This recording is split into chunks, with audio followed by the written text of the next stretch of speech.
Biowaste plastics होती है उसको हम लोग इसके यूज करके जो प्रोसेस होता है रिन्यूएबल यूज ऑफ प्लास्टिक्स या रिन्यूएबल एनर्जी, उसके लिए हम इसका यूज करते हैं। तो जैसे कोई बायोवेस्ट प्लास्टिक्स हो गया, जैसे कोकोनट हो गया, सनफ्लावर सीड्स हो गया, सब यहाँ पे रखे हुए हैं, या प्लास्टिक्स हो गया।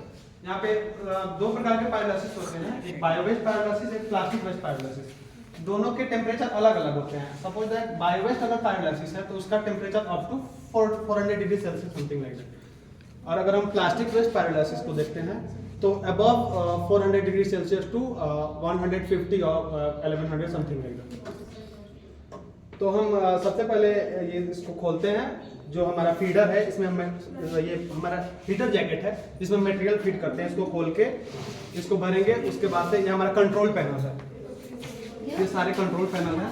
ये रिएक्टर मोटर है, आप देख सकते हैं वहाँ पे रिएक्टर मोटर लगा हुआ है।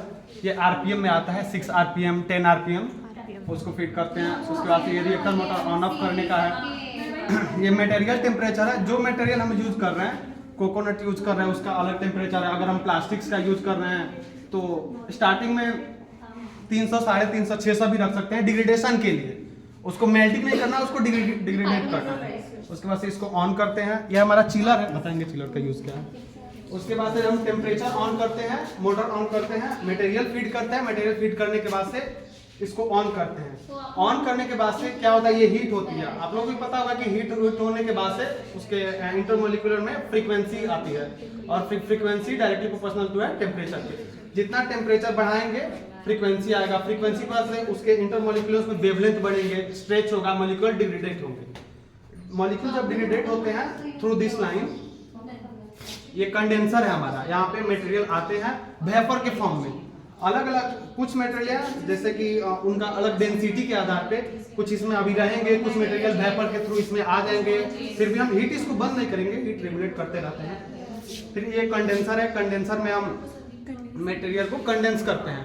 कंडेंस करने में ये लिक्विड फॉर्म में आएगा और सॉलिड फॉर्म में भी आएगा, जो उसका ऑयल होगा।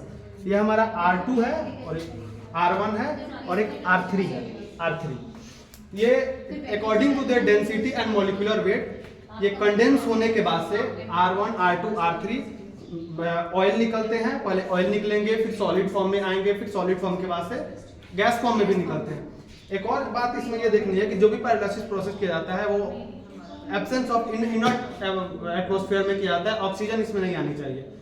इसके लिए भी हम लोग, और कंडेंस करने के लिए भी एक नाइट्रोजन, अभी नहीं है यहाँ पे, एक नाइट्रोजन सिलेंडर होता है जिसका यूज करते हैं कंडेंसर में, कंडेंसर यूज करने के लिए ताकि इनर्ट एटमॉस्फेयर रहे।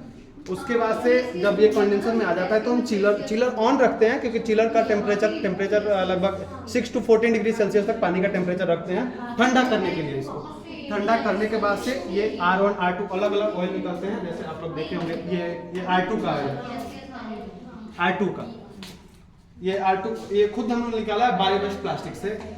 अब इसका जैसे अभी आप लोग GCMS देखे होंगे, इसका कैरेक्टराइजेशन करते हैं, LCMS, GCMS, GC, जो गैस क्रोमेटोग्राफी हो गया, लिक्विड क्रोमेटोग्राफी हो गया। क्या हुआ? एलिमेंट डिटेक्शन करेंगे। हाँ, और इसका कैरेक्टराइजेशन करते हैं कि इसमें फंक्शनल ग्रुप इसका क्या है और इसके फॉसिल फ्यूल्स में इसका यूज कर सकते हैं। हालांकि इसका यूज कर सकते हैं एज ए लेबोरेटरी लेवल पे, ये एनर्जी ज्यादा कंज्यूम करता है, but as a petrochemical industry के रूप में देखें तो ये यूज हो रही है। ठीक है, अभी हम हाइड्रोकार्बन जो भी मिल रहा है हमसे, अभी तो हम गाड़ी नहीं चला सकते, लेकिन और भी प्रोसेस में जहाँ एनर्जी हमारा यूज हो वहाँ हम इसका यूज करते हैं। यह है पायरोलाइसिस रिएक्टर। इसमें मिनिमम अगर हम वर्क करें इस पे तो 5 to 7 डेज मिनिमम लग जाते हैं किसी भी बायोवेस्ट प्लास्टिक को करने के लिए।